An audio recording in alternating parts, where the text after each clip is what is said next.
Boa tarde, caros ouvintes da Rádio Gazeta FM. É uma grande alegria estarmos juntos em mais uma terça-feira no programa Ter Saúde.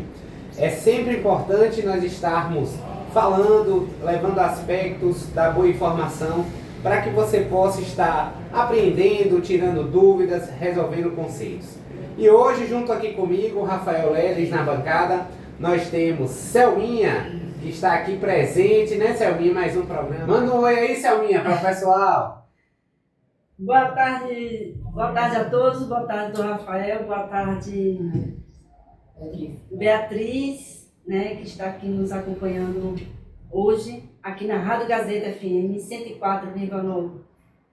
Com muita satisfação que estamos aqui nesse programa, né, com a companhia do Dr. Rafael e Beatriz. Então, quero dar a todos sejam bem-vindos, né? As boas-vindas, né, ao nosso programa, que é sempre importante, né, ter a alegria, a presença das pessoas que nos escutam, que pode também tirar as dúvidas. E a Ana Beatriz, que está aqui conosco novamente, mais um programa. Manda um oi aí, Bia, para o pessoal. Boa tarde a todas as pessoas que estão ouvindo a Gazeta. É um prazer estar aqui novamente. Vamos lá, né?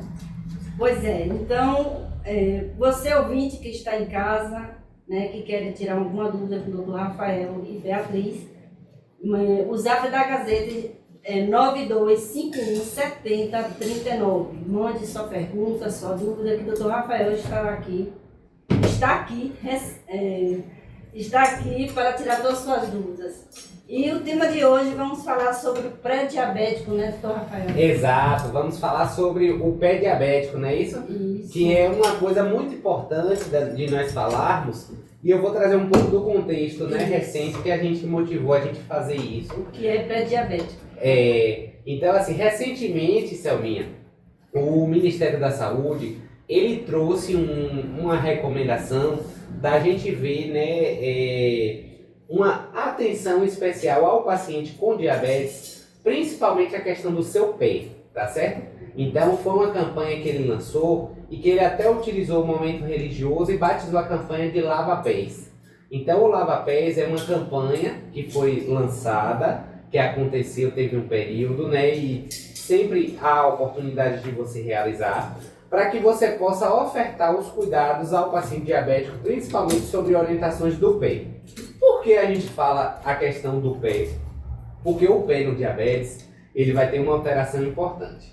E essa alteração, ela pode acabar causando naquela pessoa a amputação. Então, isso é a complicação máxima que a gente tem, que é fazer com que aquela pessoa perca o membro e, consequentemente, perca a sua mobilidade, tenha dificuldade de se movimentar e modifique toda uma vida por conta da questão de um membro perdido, de algo, de uma situação que poderia ter sido evitada e complicada. Então, o que a campanha ela vem trazer e ela vem organizar é justamente o cuidado que a gente tem que ter com o cuidado do pé. Por quê? Porque a gente sabe algumas coisas que são importantes. O diabetes ele vai causar na pessoa algumas alterações específicas. Mas principalmente ele vai afetar doenças de nervos, pequenos nervos. Então esse paciente ele vai começar a apresentar, com muito tempo de doença já, algumas alterações, tipo, por exemplo, na sensibilidade. Então o paciente diabético ele não vai ter a sensibilidade, muitas vezes, de reconhecer que aquilo ali está acontecendo. Então muitas vezes a pessoa caminha descalça, pisa em uma determinada coisa e nem sente. Então, quando vai perceber, já está uma ferida instalada, inoculada, e a pessoa nem teve a sensação de que algo seria comum, né, numa outra pessoa que não tem a doença de sentir, e acaba descobrindo tarde. Uma outra coisa é a questão também, como afeta o nervo, a pele sua menos. Então, a pele fica pouco hidratada. E quando ela fica pouco hidratada, a pele resseca e dá margem de fazer pequenos ferimentos que podem se transformar em possibilidade de feridas, né? Então, o nosso medo e o nosso receio é fazer com que muitas vezes essas feridas, essas lesões, elas fiquem de um tamanho de infecção tão grande que não seja possível controlar com um tratamento medicamentoso. E muitas vezes pode ser que seja a necessidade de acontecer a amputação. Por isso que é importante nós falarmos sobre esse tema, para que a gente, ao longo do nosso discurso, da nossa fala, a gente possa ir trazendo alguns aspectos que são importantes para fazer esse cuidado. Então, Beatriz, como identificar o pré-diabetes? Então, para a gente identificar, né, todo paciente com diabetes, a gente precisa ter um cuidado com o pé dele. Ainda mais assim, com o passar dos anos, com a evolução da doença, né, pacientes também que têm uma dificuldade maior de ter um controle da diabetes, né, mesmo com o uso de medicações, continua tendo, né, a glicemia muito elevada, a gente deve redobrar o nosso cuidado, mas todas as pessoas com diabetes, a gente precisa ter esse cuidado de fazer uma boa higienização dos pés, sempre, também ter cuidado com os calçados que essas pessoas vão usar, então assim, aqueles calçados que a gente chama de bico fino, que aperta muito o pé, os dedos, né, não são legais, então fazer toda uma higiene, enxugar bem os pés, né, para evitar que a gente, fungos, bactérias, né, que proliferem, também ter esse cuidado de não andar descalço, porque como Rafael falou, né, muitas vezes acaba perdendo a sensibilidade e aí se machuca e não percebe que houve aquele um machucado, quando também pessoas que trabalham, né, no campo, em ambientes que tem mais acesso, pode ter um risco maior, né, de acidentes com objetos que cortam, que ferem também. Ter sempre um cuidado de usar sapatos fechados, ao invés de sapato aberto, dar essa preferência. Acho que respondeu. A pergunta é basicamente isso, né? Então, como foi identificar, né, um pé diabético? Principalmente a gente fazendo uma inspeção ativa, entendeu, Samir? Então, a grande questão é a gente poder orientar o paciente para que ele possa visualizar o seu pé. Tu olha teu pé, Sam? Olha. Olha? Ah, você fugiu da pergunta. Meu amigo que está aqui escutando, tu olha teu pé? Não, ele respondeu que não. Que não. Porque quase ninguém olha, entendeu? E tu é fora de série. Mas quase poucas pessoas têm o costume de olhar os espaços entre os dedos, de olhar as regiões de unha para ver, porque ali, na pessoa que tem diabetes, é o ponto inicial da infecção. Então é aquilo ali que pode ocasionar, né, fungo, que pode causar lesão. É aquilo ali que pode entrar uma bactéria. Então, assim, primeira cultura que a gente tem que ter é olhar. Segunda cultura que a gente tem que ter é lavar adequadamente com sabão. E o mais importante, secar. Secar, enxugar. Então, pode criar assim, fungos, né? Exatamente. Assim como uma pele molhada causa uma frieira, que é um fungo, o pé que já não tem acessibilidade lateral, ele vai ter também. Então a gente precisa ter esse cuidado também. Então o importante também já ficar ativo logo após o banho. Já não é independente de você estar em um local que esteja água, mas o banho Isso. já é os primeiros sinais que você tem que ficar já atento. Primeiro cuidado, higiene pessoal, e você já olhar, né, naquele momento. Então, outro cuidado importante quando cortar as unhas, né? Cortar de um jeito que a unha ela não fique muito para dentro, porque quando fica para dentro, começa a acontecer vários ferimentos, né, na região próxima a ele. Então, a unha tem que ser certinha, cortada quadrada, para evitar justamente essas complicações iniciais. E isso no contexto de uma pessoa que tem diabetes, né? E a gente fala porque pode ser que tenha um agravamento daquela lesão. E o que fazer se for diagnosticado com pré-diabetes a pessoa? Pronto, isso é uma coisa importante, viu, Samir? A partir do momento que a gente identifica, a gente tem uma condição na medicina que a gente chama de mal perfurante plantar. Mal perfurante plantar é uma situação que pode acontecer e levar ao pé diabético, que é quando a gente tem uma perfuração na sola do pé que pode penetrar e fazer um ferimento interno. Isso a gente tem que começar a observar para a gente avaliar os motivos. Então, Quando eu identifico, eu preciso agora tratar. E esse tratamento, muitas vezes, ele vai precisar de um antibiótico, ele vai precisar, às vezes, de realização de curativo, e ele vai precisar de um acompanhamento regular periódico. Então, a pessoa, ela precisa passar por profissionais que vão estar auxiliando ali como fazer o curativo, se vai precisar fazer algum tipo de debridamento. E um dado, assim, importantíssimo é controle glicêmico. Isso a gente não tem como não deixar.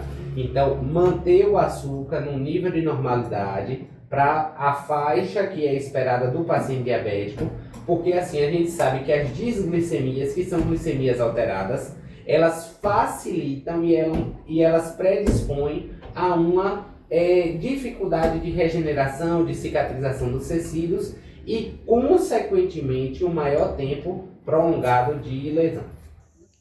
Espera um pouquinho, o vídeo ainda não acabou. Só parei aqui para te lembrar para se inscrever no meu canal. Deixa o like e um comentário. Agora pode continuar o vídeo. Estamos de volta, Selminha, são exatamente 5 horas e 25 minutos. Programação da Rádio Gazeta, falando Ter Saúde. Hoje o nosso tema voltado sobre os cuidados com diabetes, especificamente seu pé. E também vamos estender um pouco mais a nossa programação para falar também de outros temas, né? Que diz respeito ao que é o pré-diabetes, o que é alterações importantes também. Então, Selminha, diga aí quais são as suas dúvidas para a gente poder lhe ajudar. Pois é, doutor Rafael, eu tenho uma dúvida muito importante. Qual a diferença do pré-diabetes e diabetes? Excelente pergunta, Selminha. Então a gente tem que entender que para a gente dar um diagnóstico, né, laboratorial de diabetes, a gente precisa ter alguns sinais e sintomas clínicos e também a gente pode buscar de forma de rastreamento. O que é rastrear é você buscar em uma pessoa que não está sentindo sintomas. E a partir daí, a gente vai utilizar 2 exames que são muito comuns no nosso dia a dia e que a gente acaba falando. Nós temos a glicemia de jejum, que é o exame que a gente faz laboratorial com o paciente de jejum, onde a gente tem uma medição simples do nível de açúcar de sangue daquele paciente naquele momento. E nós temos um outro exame que é a hemoglobina glicada. A hemoglobina glicada é um exame, um marcador que vai mostrar um perfil glicêmico de uma pessoa durante o tempo de meia-vida de uma hemácia, que é aproximadamente 90 dias. Então, essa minha conversa toda bonita é para dizer que a hemoglobina glicada, ela é um medidor para mostrar como a pessoa teve o seu comportamento de açúcar nos últimos 3 meses. Então, a gente consegue fazer essa avaliação. A partir disso, a gente consegue ver pelo valor do resultado se o paciente ele está normoglicêmico, que é quando os valores dão normais para aquilo que a gente espera, quando ele tem uma condição que a gente chama de pré-diabetes, que é quando a gente tem uma alteração, que pode ser em um ou nos 2 exames, tá certo?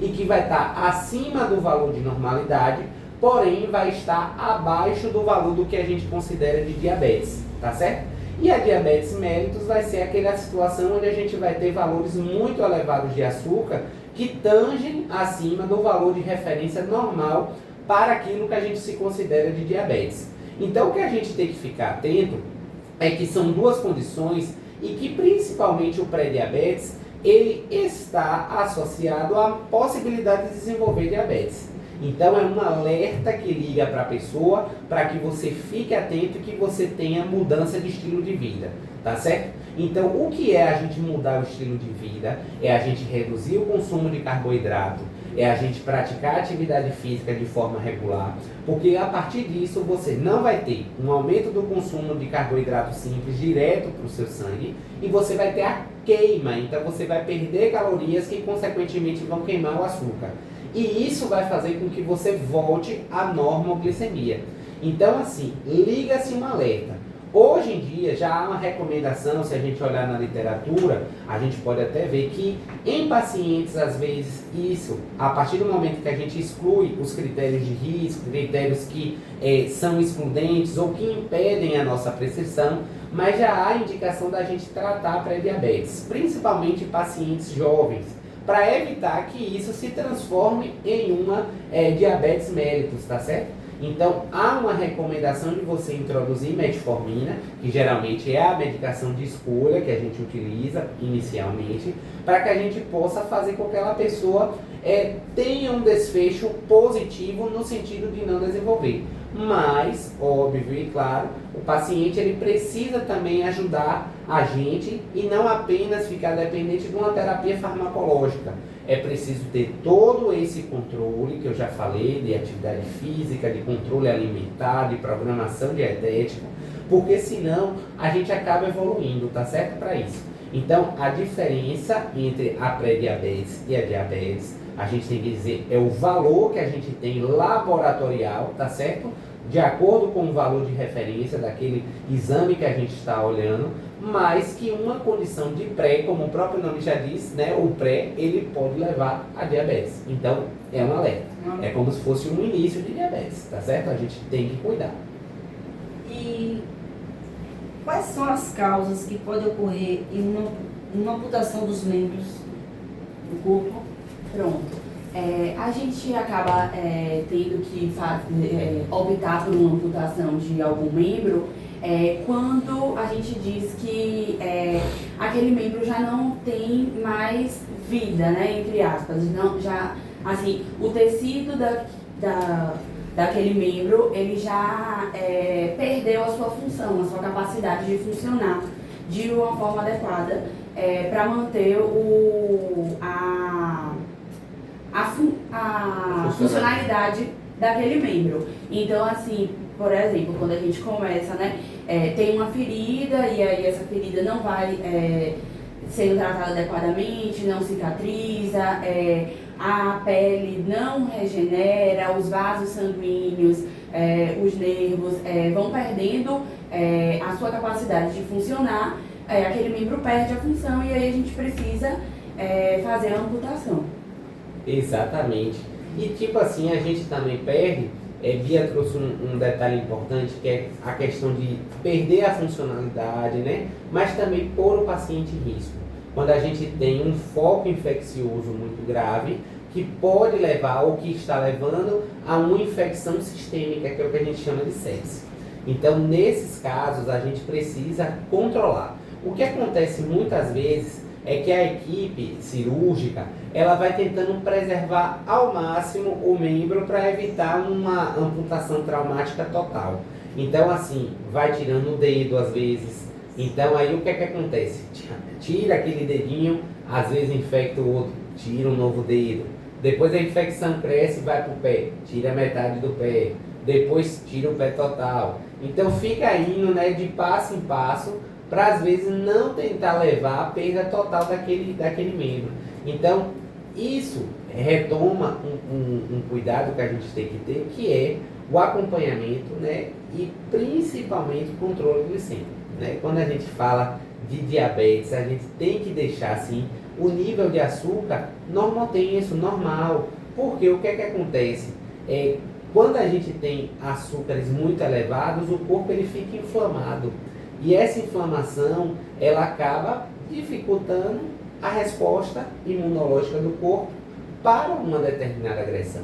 Então, isso favorece, né, e propicia exatamente o combate àquela lesão que a gente tem naquela determinada estrutura e, consequentemente, infelizmente, a gente precisa fazer medidas mais intervencionistas. É porque a pessoa, quando tem uma ferida, a própria diabetes já dificulta a cicatrização, né? Já.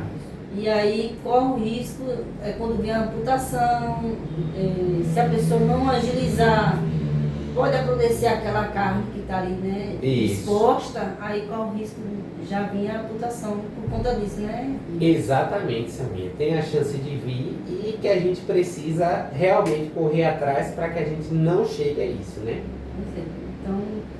Então pode pegar diabetes pelo emocional, Rafael? Sua pergunta foi boa. Isso dificilmente a gente acontece, tá certo? O que a gente pode ter situações em que a emoção influencia o nosso corpo de uma forma geral.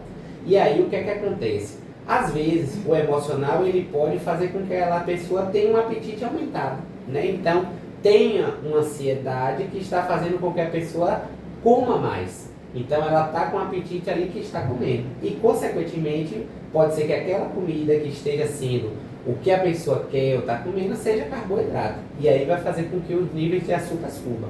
Então, assim, esse emocional, para a gente dizer que sobe, ele precisa estar correlacionado nesse contexto, tá entendendo? Então, é onde a gente tem um aumento, né, do consumo, talvez por conta da questão do estado da pessoa naquele momento, mas não há uma relação direta entre aquilo que eu sinto e o desenvolvimento de diabetes especificamente. Entendi. O diabetes, ele não sente dor quando está machucado, né? Né, Beatriz? Isso, depende, né? Então, assim, pacientes com diabetes podem vir a desenvolver o que a gente chama da perda da sensibilidade, né? Nas extremidades, que aí no caso, nos pés. E aí, nesse momento em que, assim, com a progressão da doença, que isso pode vir a acontecer. E aí, nesse momento, o paciente, quando perde a sensibilidade, aí não vai sentir aquela dor, não vai sentir que foi ferido. Então, por isso que a gente traz, né, da importância de ter o cuidado de olhar para os pés, de estar sempre olhando para onde pisa, de ter cuidado com os calçados, porque, e também de estar fazendo o acompanhamento regular, porque também numa consulta a gente pode, né, a gente deve examinar, né, os pés dos pacientes diabéticos, e lá a gente pode perceber que aquele paciente está reduzindo, né, a sensibilidade, e aí reforçar a importância de ficar atento a redobrar os cuidados com aquele pé, para poder evitar mais que ferimentos ocorram, justamente porque muitas vezes acontece o ferimento e a pessoa não percebe, e aí aquilo vai piorando, né? E qual o sinal na pele quando a pessoa tem pré-diabetes? Como é que fica a pele? Olha, na pré-diabetes específica, Selminha, a gente não vai ter tantas alterações iniciais, mas a gente pode ter alteração, tá certo? E aí eu vou responder assim, quais são as alterações que podem acontecer na pele do diabético, tá certo? Então, principalmente, a gente tem que entender que ela é uma doença que comete fibra fina, né? Fibra fina que a gente fala é nervo. Então, a pessoa ela vai começar a apresentar alguns estágios que vão fazer a seguinte característica. Quando eu pego essas fibras que são responsáveis por fazer o suor, né, no nosso corpo, a gente vai começar a perceber que esse paciente ele não sua tanto. Então, as pernas, por exemplo, vamos imaginar como sendo um dos segmentos que a gente vai dizer, ele não vai ter o suor. E o suor, muitas vezes, é um mecanismo de proteção do nosso corpo, porque ele vai deixar aquela pele hidratada em um determinado momento. Então, a pele ela passa a ficar ressecada. Você passa o dedo, você passa a mão, você vê que fica aquela marca branca que você passou, que mostra um ressecamento, ou seja, falta de água. Então, essa é uma característica que a gente tem que pensar. Uma segunda, quando eu tenho essa pele ressecada, nossa pele é um órgão vivo, né, que funciona, que movimenta, que elastece. Então, essa elasticidade, ela vai ficar suscetível a ter rompimentos e fissuras de pele. E são nessas fissuras que aí começam as complicações, que são as entradas de bactéria, principalmente bactérias que já moram na nossa própria pele, tá certo? Então entra, começa a fazer uma ferida e essa ferida vai se espalhando, tá certo? Então a gente tem que ficar atento principalmente a esses detalhes, que é a pele que fica ressecada, e vai ser importante a gente falar daqui a pouco sobre a hidratação, sobre a lavagem, sobre o cuidado, tá certo? E principalmente também a suscetibilidade no desenvolvimento de pequenos ferimentos, de microlesões que podem se transformar em alterações que vão culminar no pé diabético. A diabetes prejudica a visão? Pode prejudicar, sim. Também em pacientes que não estão conseguindo ter o controle, né, da glicemia, a visão pode acabar sendo prejudicada também, porque como o Dr. Rafael falou, a diabetes acomete, né, principalmente nervos do nosso corpo, e é uma doença que a gente chama de doença sistêmica, então pode acometer o corpo todo. E aí a nossa visão também pode ser comprometida com a diabetes. Por isso que a gente ouve muitas vezes, né, até falar, né, de pacientes que estão diminuindo a visão, estão perdendo e fala que é por conta da diabetes. Sim, porque não conseguiu ter um controle daquele açúcar adequado e aí pode acabar tendo essa complicação. E o pré-diabético também pode afetar os dentes? Quais são os sintomas? Excelente pergunta, Selminha. Porque assim, a gente precisa fazer um acompanhamento também na gengiva, né? Então, o que é que acontece? Muitas das vezes, das alterações que pode acontecer no diabetes é criar lesões periodontais, né? E a avaliação com o dentista é sempre importante, sempre necessário para que a gente possa ver, porque pode gerar infecções. Então, a gente tem infecções que geram na boca que pode vir para o coração, que é uma coisa muito grave. Pode ir para outras áreas do nosso corpo. Então, a doença periodontal, ela precisa ser sempre vista, principalmente por conta de lesões que podem causar, então, ali uma gengivite, uma inflamação, pode fazer, e ainda mais que a boca é uma área que é muito contaminada. Então, a gente tem uma hiperproliferação bacteriana e a gente precisa ter esse cuidado, porque a gente já falou aqui de cicatrização, já falamos que tem essa dificuldade de cicatrização, já falamos que tem um corpo inflamado por conta do açúcar, tá certo? Então tudo isso pode predispor a grandes infecções. E tem facilidade de perder os dentes, né? Também. Mesmo, no caso, não tem problema nenhum nos dentes, mas corre o risco de... Infelizmente a gente tem, né, dos dentes ficarem amolecidos, né? Sim. Então eles ficam mole e muitas vezes isso traz disfuncionalidade. Por exemplo, pacientes idosos, né, dentes amolecidos, então perde o apetite, muitas vezes não consegue mastigar direito. E aí, muitas vezes, a opção é arrancar, fazer a exéria daquele dente para poder dar um conforto melhor e com a colocação de uma prótese para manter a estética. O pré-diabético pode beber, doutor Rafael? Eita! Essa é a pergunta que eu mais escuto no consultório. E aí, o que é que tu acha também? Eu acho que não. Mesmo perdi uma amiga, que ela era diabética e abusou demais da bebida e... Infelizmente, assim, as bebidas alcoólicas, elas têm um alto teor glicêmico. Isso a gente não tem como negar. Por quê? Porque vem do lúpulo, vem do malte, né? Vem do trigo, vem do milho, então tem açúcar, tá certo? Então, assim, se a gente está falando da doença que é altas taxas de açúcar no corpo, a gente não precisa dizer que a cerveja que tem açúcar vai causar qualquer taxa que vai, né? Então é algo que realmente prejudica não só o diabetes como o pré-diabetes, mas também várias outras questões no nosso corpo, porque entra também a questão do álcool, que tem um fator de lesão de endotélio. Então, assim, a gente fala, beber ele tem que ser feito de uma forma esportiva, né, que não traga prejuízo, né, e que seja assim no momento de festa, mas algumas pessoas terão condições que infelizmente não vai poder realmente fazer aquilo, tá certo? Então a gente tem que ficar atento e ter esse cuidado. E o diabético, o diabético, ele pode, é mais perigoso, quando a pessoa, no caso, não está diabético, mas a forma de evitar a diabetes na frente é não comer açúcar de jeito nenhum, não tendo a diabetes? Não. Para a gente falar sobre o controle da diabetes, alguns pontos são importantes, Selminha. Primeira coisa assim, que a gente tem que falar é ter um controle glicêmico. Por quê? Porque quando a gente fala da diabetes mellitus, a gente está falando, vamos falar aqui agora do tipo 2, que geralmente é da pessoa mais velha, né, que já teve uma exposição muito grande.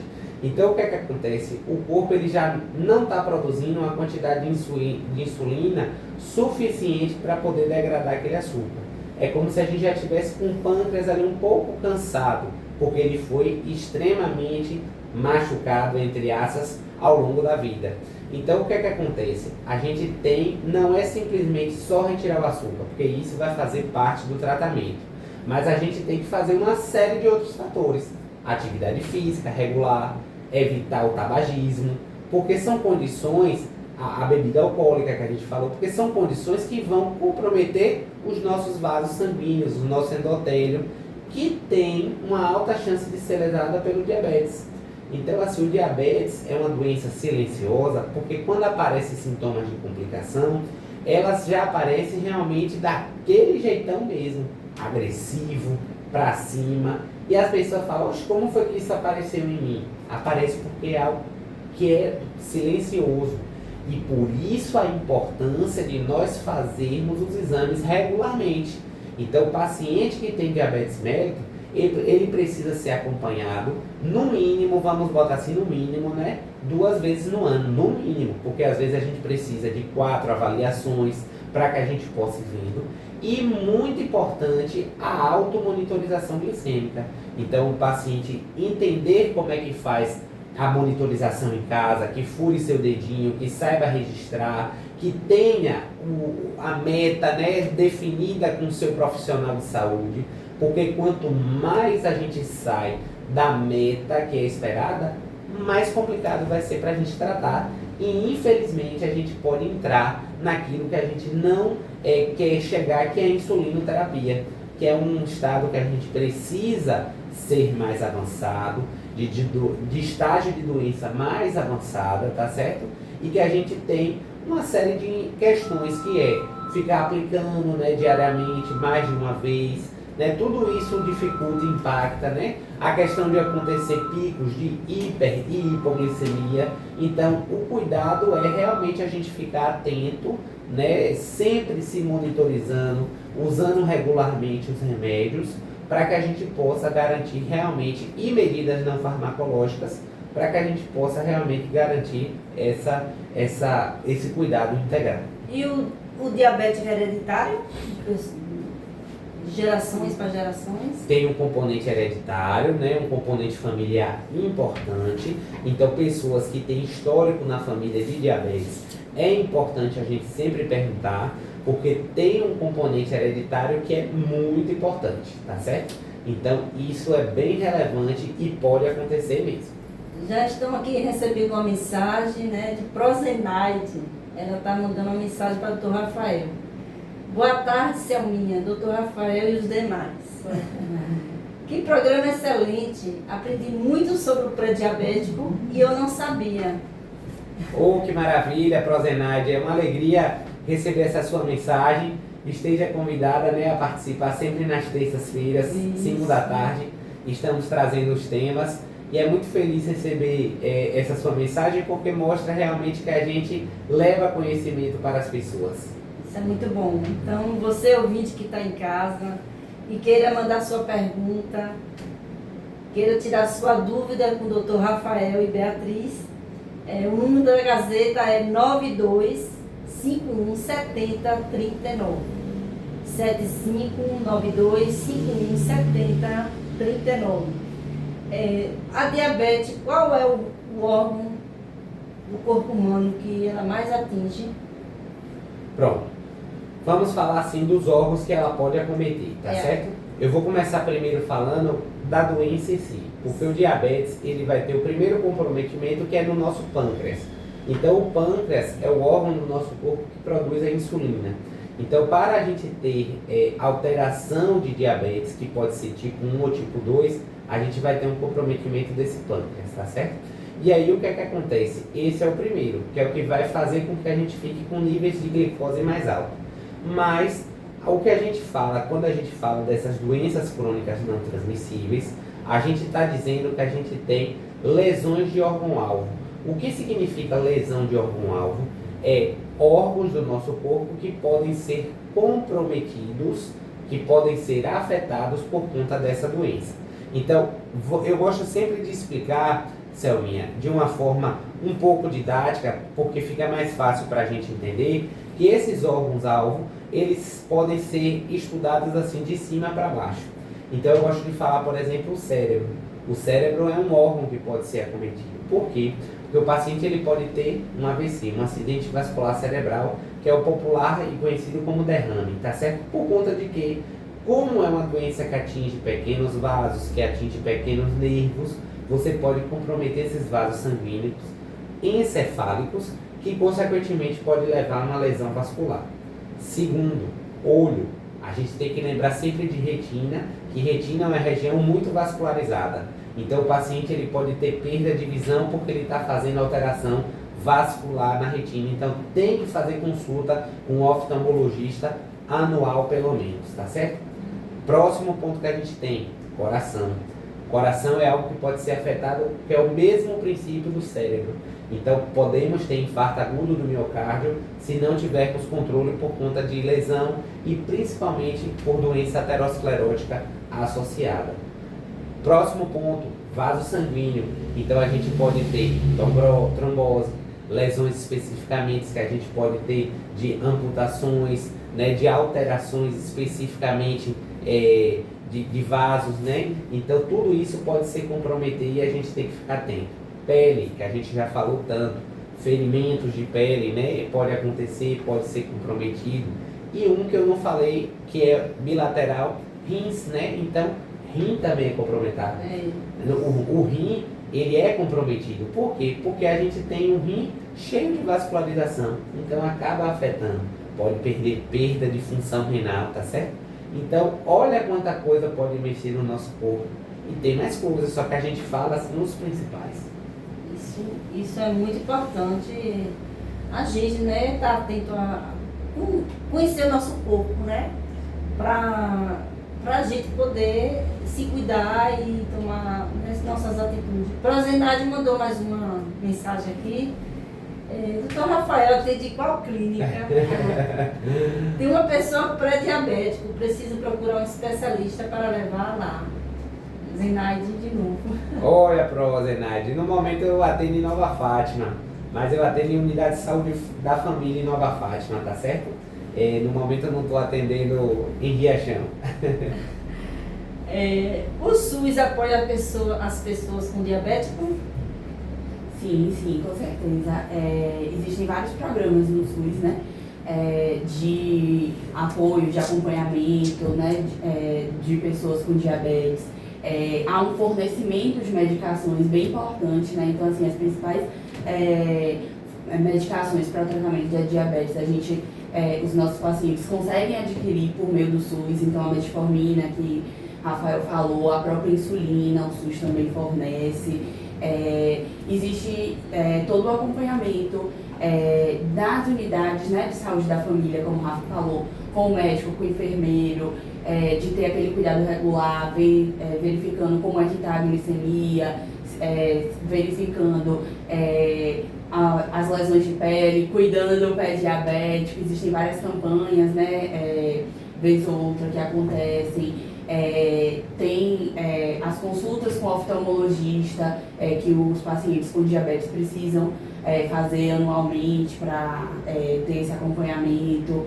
Então, o SUS, em todos os níveis, né? Até nos casos mais graves, como a amputação mesmo, que a gente já falou aqui, os hospitais do SUS também estão preparados para poder fazer esses procedimentos quando é necessário. Tem um acompanhamento também de curativos, né, dos pacientes que têm diabetes, tanto fazendo os curativos na unidade, quanto fornecendo os materiais para que os pacientes possam fazer esse curativo em casa. As orientações, que são muito importantes, né? Tem também unidades que têm um acompanhamento com nutricionista para ajudar a fazer, né, essa reeducação alimentar, que também é muito importante no tratamento da diabetes e no controle da glicemia. Rafa, se quiser complementar com mais alguma ação. E assim, o SUS ele tem a abordagem especificamente, Bia já trouxe aí tudo especificamente, mas principalmente campanhas, né, de conscientização, isso é importante. Então a gente poder levar ao público, né, o entendimento de não necessariamente a questão do remédio, a questão do tratamento, mas a gente propiciar outras formas de cuidado, isso é muito importante. E com certeza uma área prioritária, porque são doenças que não têm cura, mas têm controle, e são doenças que têm controle, você consegue viver de uma forma bem, desde que sendo bem acompanhado, e principalmente para evitar as complicações, porque podem ser incapacitantes. Então, esse é o grande chave da nossa questão. E a atividade física ajuda a prevenir o diabetes? E muito. Essa é uma pergunta excelente, Selminha, porque a atividade física, eu posso dizer, melhora tudo no nosso corpo, funciona tudo, né? Então, hoje é recomendado que todas as pessoas elas façam 150 minutos de exercício físico por semana, o que seria equivalente a 30 minutos se você contar de segunda a sexta-feira. Então, se você de segunda a sexta reservar 30 minutos do seu dia para você fazer uma atividade física, você já está de bem com aquilo que a gente é recomendado e preconizado. Porque esse valor mostrou ser algo que mostrou ter um efeito cardioprotetor. Então, você participar, você praticar 30 minutinhos, já é algo excelente diário, que você consegue realmente ter um benefício na sua saúde. Qual a diferença do diabetes tipo 1 e tipo 2? Ei, Bia, vai lá. Pronto.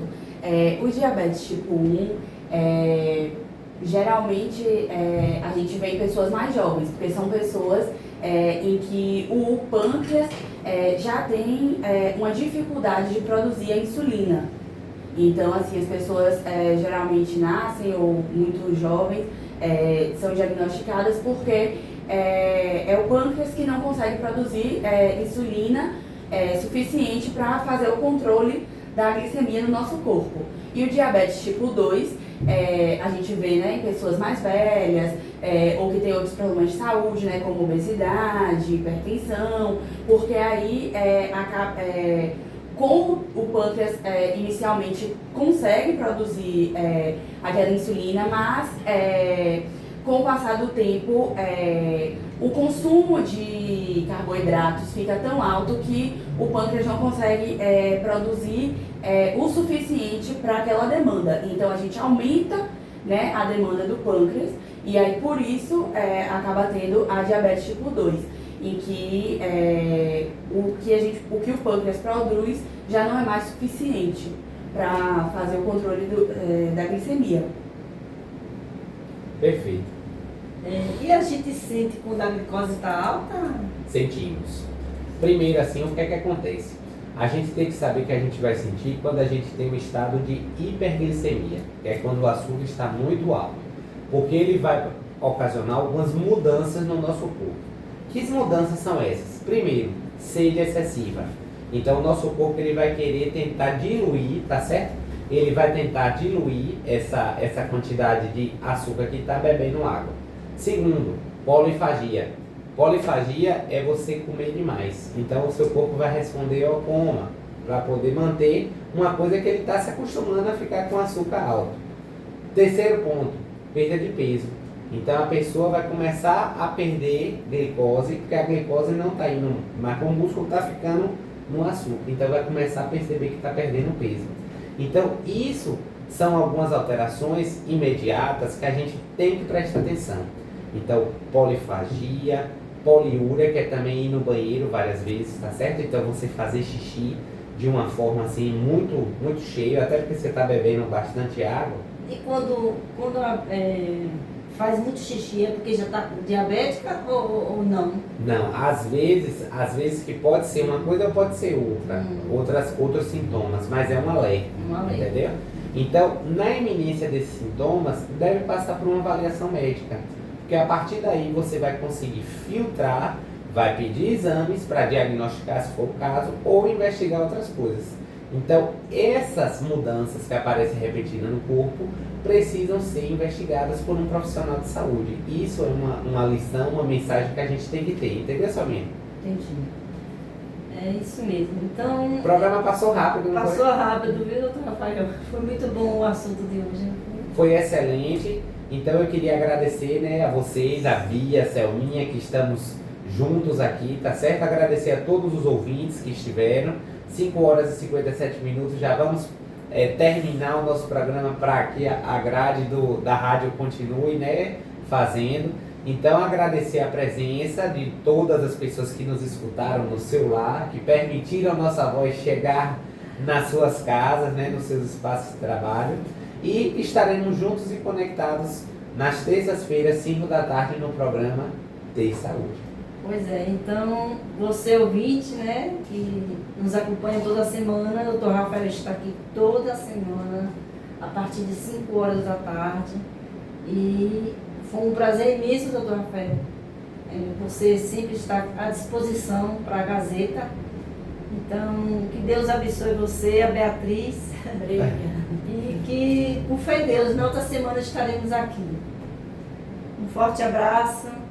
Então, Beatriz, diga também suas palavras. Eu queria agradecer também a Selminha e a Rafael a oportunidade de estar aqui, né, conversando um pouquinho, trazendo informações que são tão importantes, né, para todo mundo, e agradecer a todas as pessoas que estavam aqui ouvindo a gente, participando, mandando mensagem, né, e é isso. Obrigada, boa tarde. Valeu. Então, até mais. Até mais.